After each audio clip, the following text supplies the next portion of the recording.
दोस्तों, हमारी सीरीज चल रही है केनेथ एंडरसन की book the tales from Indian jungles और उसकी अगली स्टोरी है what the thunderstorm brought.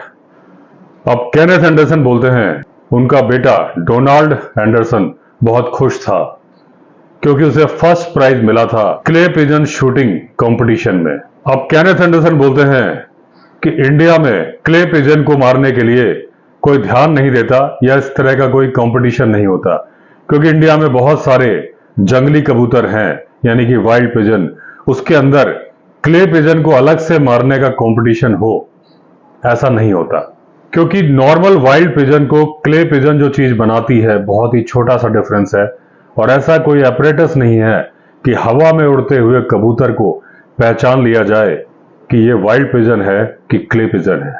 Kenneth Anderson बोलते हैं कि उन्होंने कभी क्ले पिजन देखा नहीं था, मारने की तो बात छोड़ो।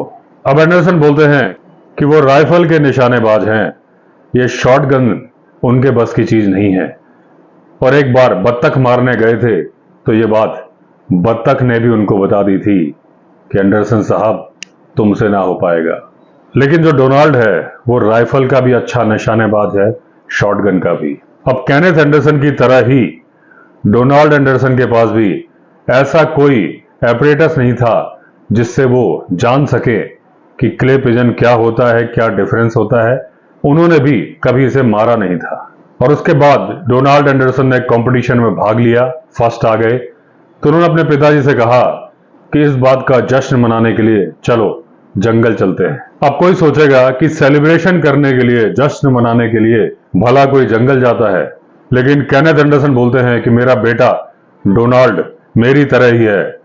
जंगल जाके हमें फील होता है कि हम अपने घर आ गए हैं और यहां पर हमें शांति मिलती है। इस वक्त इन्होंने डिसाइड किया कि चलो जंगल चलेंगे और टाइगर की फिल्म बनाएंगे, उसे कैमरा से शूट करेंगे, बंदूक से शूट नहीं करेंगे। डोनाल्ड ने एक उधार लिया था कैमरा जिसमें फ्लैश लाइट थी।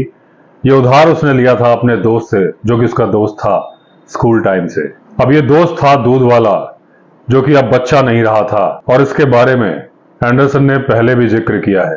एक जिक्र तो यही किया था कि वो उन्हें डॉट बुलाता था और इन्हें समझ में नहीं आता था कि पेन की नोक से बनी डॉट और इतने बड़े एंडरसन में क्या समानता है। केनेथ एंडरसन ने सोचा कि डोनाल्ड बहुत सालों से ट्राई कर रहा है कि वो नाइट फोटोग्राफी करे, ये उसके लिए अच्छा मौका है, फ्लैश लाइट वाला कैमरा, तो चलो चलते हैं जंगल। अब एंडरसन बोलते हैं कि मैं आपको नहीं बताऊंगा कि हम किस जंगल में गए थे क्योंकि सदर्न इंडिया यानी कि दक्षिण भारत में बहुत ही कम जंगल ऐसे रह गए हैं जहां पर अभी भी टाइगर प्रचुर मात्रा में मिलते हैं और ये वही जंगल था।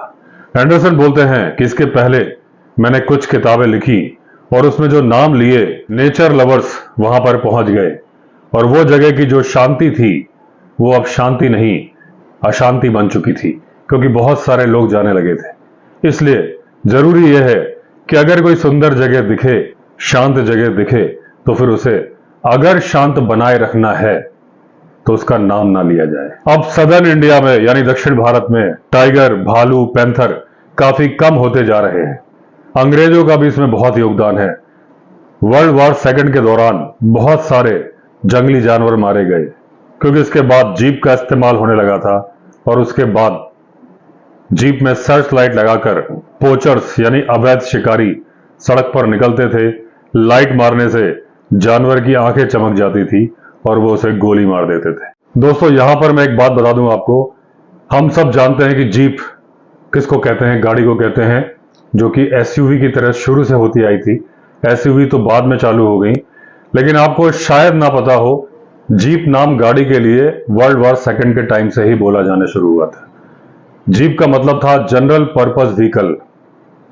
यूएस आर्मी पहले जीप बोला करती थी जो नई गाड़ियां उनके बेड़े में आती थी, लेकिन वर्ल्ड वॉर सेकंड के टाइम पर स्पेसिफिक जो एसयूवी थी, जो 4 व्हील ड्राइव थी, जिसको कि आज हम जीप की तरह से जानते हैं या पहले भी होती थी, उसका स्पेसिफिक नाम जीप वर्ल्ड वॉर सेकंड में ही पड़ा था और उसके बाद से एक चीज को जीप बोलने लगे, एक को कार बोलने लगे। उनका डिफरेंस आपको मालूम ही है। उसके बाद गवर्नमेंट ने किसानों को सप्लाई करने शुरू कर दिए जहरीले पेस्टिसाइड उनकी फसलों की सुरक्षा के लिए। लेकिन उसका इस्तेमाल लोग बदले की भावना से करने लगे। जिसके पशु को टाइगर मार देता था, उस मरे हुए जानवर में वो पेस्टिसाइड डाल दिए जाते थे, जहरीली दवाएं डाल दी जाती थी। टाइगर जब दोबारा आता था, या पैंथर या भालू, और उसको खाकर मर जाता था। इस तरह से इन दवाओं का बदला लेने के लिए इस्तेमाल किया जाने लगा। अब इसके नतीजे इतने बुरे हुए कि अकेले मैसूर राज्य में टाइगर, पैंथर, भालू, यहां तक कि हाइना, जैकल, सारे जानवर खत्म होने की कगार पे आ गए थे कि जहां भी शिकार होता था उसमें दवाएं डाल दी जाती थी, और उसको जरूरी नहीं कि वही जानवर खाए जिसने उसे मारा है, कोई दूसरा जानवर खाता था, वो भी मर जाता था। और ऐसा नहीं कि उन केमिकल का इस्तेमाल सिर्फ जानवरों को मारने के लिए हुआ, सुसाइड के लिए भी हुआ, मर्डर के लिए भी हुआ, एक्सीडेंटल पॉइजनिंग भी हुई कि गलती से किसी ने खा लिया। ये भी केसेस होते थे, क्योंकि इसके पहले अगर कोई दूसरा जहर खरीदना हो तो बहुत सारी इंक्वायरी होती थी, और फिर भी बहुत थोड़ा सा दिया जाता था, जैसे कि आर्सेनिक। अगर आप मेडिकल स्टोर में मेडिसिन के लिए भी जाओगे तो खतरनाक दवाएं बिना डॉक्टर के पर्चे के नहीं मिलती थी। लेकिन अगर ये पेस्टिसाइड, जहरीली दवाएं मांगने जाओगे, किसी भी दुकान में बोलो, जितनी चाहे उतनी खरीद लो। और सबसे ज्यादा तकलीफ की बात यह है कि जो ऑफिसर्स हैं, अथॉरिटीज हैं, इस मुद्दे पर गौर ही नहीं करते। तो एंडरसन बोलते हैं कि हम गए टाइगर लैंड। उस जगह का नाम टाइगर लैंड नहीं है, इन्होंने सिंबॉलिक नेम रखा है। वहां पर इन्होंने एक बैम्बू कॉटेज बनाई थी एक जमीन पर, जिसे इन्होंने खरीदा था 120 रुपए में, काफी पहले। अब 200 गज का प्लॉट था, सामने नदी बहती थी, जामुन, आम, दुनिया भर के पेड़ वहां पर थे। और जो जगह बची थी उसमें बहुत सारे बांस की झाड़ियां थी, जिन्होंने दूसरे पेड़ों की ग्रोथ रोक दी थी, क्योंकि लंबे लंबे बांस होते थे, उनके पत्ते झड़ते थे, छोटे पौधे पनप ही नहीं पाते थे। अब जो बांस के झुरमुट के नीचे जो पत्ते पड़े होते हैं, ऐसी जगह को मगरमच्छ बहुत पसंद करते हैं। डियर को भी ऐसी जगह बहुत पसंद है। अब सांबर डियर और दूसरे डियर भी इसलिए पसंद करते हैं कि जब इनके पत्ते बिछे होते हैं तो इनके लिए एक आरामदायक गद्दा बन जाता है। बांस की छांव गर्मी से उन्हें बचाती है, पास में ही नदी है, जब दिल करे पानी पी लो। अब जब डियर पानी पीने जाते थे तो बहुत ही अलर्ट रहते थे, क्योंकि उन्हें डर था किसी भी बांस के झुरमुट के पीछे कोई टाइगर या पैंथर छिपा हो सकता है। तो जब डियर पानी पीते हैं, उनकी आंखें सामने देख रही होती हैं, कान इधर उधर सुन रहे होते हैं, और नाक वो भी अपने काम पर लगी होती है, यानी वो स्मेल कर रही होती है कि कोई जानवर तो नहीं है, खाली जीभ है जो पानी पीने में लगी होती है। अब इतना सारा देखने के चक्कर में कई बार डियर मगरमच्छ को देखना भूल जाते हैं, क्योंकि वो पानी के अंदर होता है, उन्हें दिखता ही नहीं है। अचानक से उछलकर डियर पर हमला कर देता है। और ऐसे में ही जब सांबर डियर पानी पी रहा होता है, अचानक से अपना मुंह खोलकर निकलता है क्रोकोडाइल, यानी कि मगरमच्छ। आरी की तरह उसके दांत होते हैं, वो उसकी गर्दन को पकड़ लेते हैं और अपने साथ पानी में खींच ले जाता है। अगर किसी सांभर ने प्रतिरोध किया तो मगरमच्छ बाहर आता है और अपनी पूंछ से कोड़े की तरह सांभर की टांगों पर वार करता है। क्रोकोडाइल जब पानी में खींचता है तो कई बार करवट बदलने लगता है, इससे उसका जो शिकार होता है उसकी गर्दन टूट जाती है। अगर गर्दन नहीं भी टूटती है तो चक्कर खा के वो बेहोश होने लगता है, और उसके बाद मगरमच्छ अपने शिकार को पानी के अंदर खींच के ले जाता है। दोनों दिखना बंद हो जाते हैं, दिखते हैं तो केवल पानी में बुलबुले।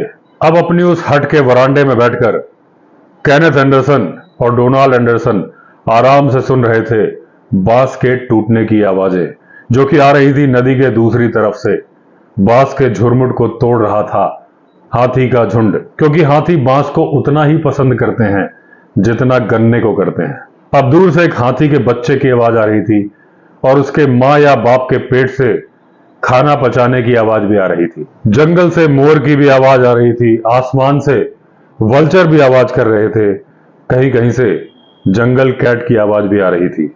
अब जंगल में तो शांति थी, लेकिन जो हट एंडरसन ने बनवाई थी उसमें थोड़ी अशांति थी। उन्होंने एक केयर टेकर रखा था। अब जो केयर टेकर था उसके बीच में और उसकी वाइफ के बीच में कुछ अनबन चल रही थी। केयर टेकर उस हट का ध्यान रखता था, और उसकी वाइफ दिन में 2 बार कैरोसिन के कैन में पानी लेके आती थी। पहले तो कुछ जोर जोर से आवाजें आ रही थी और उसके बाद उसकी पत्नी की चीख इतनी जोर से आती थी कि गिद्ध भी शर्मा जाते थे। अब डोनाल्ड ने अपने पिताजी यानी केनेथ एंडरसन से कहा कि लगता है बूरा और उसकी बीवी के बीच में कुछ प्रॉब्लम चल रही है, चल के देखते हैं क्या बात है, क्योंकि आज वो पानी भी लेके नहीं आई है और मुझे नहाना है, मैं 2 बार बोल चुका हूं। तो एंडरसन उठे और किचन जो कि भूसे से बनाई गई थी उसमें गए। 12 बाई 12 का एक कमरा था और इनकी हट के पीछे ही था। अब यहां पर बूरा जमीन में बैठ के आग जलाने की कोशिश कर रहा था और उसकी पत्नी पीछे ही बैठी थी और उसकी पत्नी पान खा रही थी और यहां वहां थूक रही थी। और एक शिकारी थंगावेलु बड़े ही इंटरेस्ट के साथ ये देख रहा था। थंगावेलु का प्रमोशन हो गया था और वो डोनाल्ड का कैंप कुक बन चुका था। वो टेबल बॉय भी था, ड्रेसिंग बॉय भी था, सारे बॉय था, लेकिन ऐसा बॉय नहीं था जो कोई काम ढंग से कर सके। अब एंडरसन ने थोड़ा जोर से बोला कि तुम लोगों का क्या मैटर चल रहा है, और उसकी वाइफ से बोला कि तुम जो ये खराब भाषा बोल रही हो तुम्हें शर्म आनी चाहिए। अब बूरा ने बोला कि साहब, इससे मैंने 3 साल पहले शादी की है, मेरे 3 बच्चे भी हैं, लेकिन ये बच्चों का ख्याल नहीं रखती है, ना ही ये मुझे ढंग से खाना खिलाती है, पूरे दिन कोई काम नहीं करती है, बहुत ही आलसी है, पूरे दिन बस पान चबाती है, मुझसे पैसे मांगती है और खर्चा करती है। जब मैंने इससे शादी की थी तो इसके पिताजी को 10 रुपए दिए थे इसके लिए। अब बूढ़े जवन्ना ने अपनी बेटी मुझे 15 रुपए में ऑफर की है और बूढ़ा ने कहा कि जवन्ना इस हड्डियों के ढांचे के लिए मुझे 5 रुपए देने के लिए तैयार है, तो जो हमारी डील है वो 10 रुपए में हो जाएगी, और अगर ये तीनों बच्चों को लेके जाना चाहती है तो ले जा सकती है, मुझे उनकी जरूरत नहीं है। तो उसकी बीवी चिल्लाई, जिसका कि नाम था देवी, कि तुम क्या करना चाहते हो जवन्ना की बेटी के साथ, वो केवल 15 साल की है, तुम आधे बूढ़े हो चुके हो और तुम्हारी हड्डियां गाड़ने में मुझे बड़ी तकलीफ होगी, और जवन्ना जिसके साथ तुम मुझे भेजना चाहते हो उसके मुंह में दांत भी नहीं है। और यही वजह थी कि थंगावेलु जो बड़े ही इंटरेस्ट के साथ वहां बैठा था, उसने टूटी फूटी इंग्लिश में एंडरसन से कहा, साहब ये जगह बहुत अच्छी है, यहाँ बहुत सारे जानवर है, बहुत सारी शांति है और बहुत सारी पत्नियां भी हैं, बहुत ही सस्ते रेट पर। एंडरसन का बेटा डोनाल्ड जो ये सब सुन रहा था, उसने कहा, थंगावेलु उस औरत से बोलो मेरे लिए पानी लेके आए। अब एक लोकल शिकारी कुन मैरी आया। एंडरसन ने उससे कुछ खबर मंगाई थी, वही खबर लेकर आया था। अब थंगावेलु ने बताया कि एक टाइगर और एक पैंथर नाले के पास से गुजरे हैं। अब जो पैंथर है वो इस इलाके का बाशिंदा है, क्योंकि उसके पग मार्क बहुत सारी जगह पर मिले हैं, लेकिन टाइगर के निशान बहुत ज्यादा नहीं, एक ही डायरेक्शन में मिल रहे थे, यानी कि टाइगर यहां से गुजरा था। तो अब एंडरसन ने सोचा कि अगर हम एक बेट बांधते हैं तो उसे टाइगर नहीं मारेगा, उसे पैंथर मारेगा। तो उन्होंने कुन मैरी से कहा कि तुम वापस जाओ, ऐसी जगह पता करो जहां पर टाइगर के पग मार्क बहुत सारे हों, क्योंकि हम टाइगर के पीछे हैं, पैंथर के पीछे नहीं। अब कुन मैरी वापस आया, इस बार सफलता के साथ। उसने कहा, नदी के दूसरी तरफ एक ऐसा जंगल है जहां बहुत सारा शिकार है और वहां पर टाइगर के पग मार्क बहुत सारी जगह पर है, और वहां पर एक कन्वीनियंट पेड़ भी है जिस पर बैठ के हम हाथियों से बचे रह सकते हैं, टाइगर आएगा और हम बहुत सारी फोटो आराम से ले सकते हैं। अब इन्होंने 4 भैंसें मंगाई एज ए बेट यूज करने के लिए। उसमें से जो 2 बड़ी थी उनको उस इलाके में बांध दिया जहां पर टाइगर के आने की संभावना थी, बाकी के 2 को वहां बांध दिया जहां पर बहुत सारे पगमार्क मिले थे पैंथर के। तो थंगमेलू और कुन मैरी ये दोनों गए बेट बांधने के लिए, और डोनाल्ड और केनेथ एंडरसन नदी के किनारे वॉक करने के लिए चले गए। अब एंडरसन बोलते हैं कि यह जंगल स्वर्ग के जैसा था जानवरों के लिए। यहां बहुत सारे स्पॉटेड डियर थे, सांबर डियर थे, नील गाय भी थी। नदी में एक जगह मोड़ था, वहां पर एक बुल एलिफेंट यानी कि मेल हाथी पानी पी रहा था। अब क्योंकि डोनाल्ड और केनेथ एंडरसन शिकार ट्रिप पर नहीं थे तो ये अपने साथ बंदूकें नहीं लाए थे, और कुछ देर के लिए लगा कि हाथी खतरनाक मूड में है। हालांकि उसका खतरनाक मूड जायज था, क्योंकि उसके इलाके में ये दोनों एंडरसन आ गए थे। लेकिन फिर हाथी ने सोचा मैनू की, और वो ऊंचे ऊंचे पेड़ के पीछे गायब हो गया। ये देखने लायक बात थी कि इतना बड़ा जानवर पेड़ के पीछे इतनी जल्दी गायब हो गया। तो दोस्तों इस पार्ट में इतना ही, बाकी की स्टोरी कवर करेंगे अगले पार्ट में। अगर आपने चैनल सब्सक्राइब नहीं किया है तो चैनल सब्सक्राइब कर दीजिए। चलिए फिर मिलते हैं अगले वीडियो में, तब तक के लिए all the best. Vande Mataram.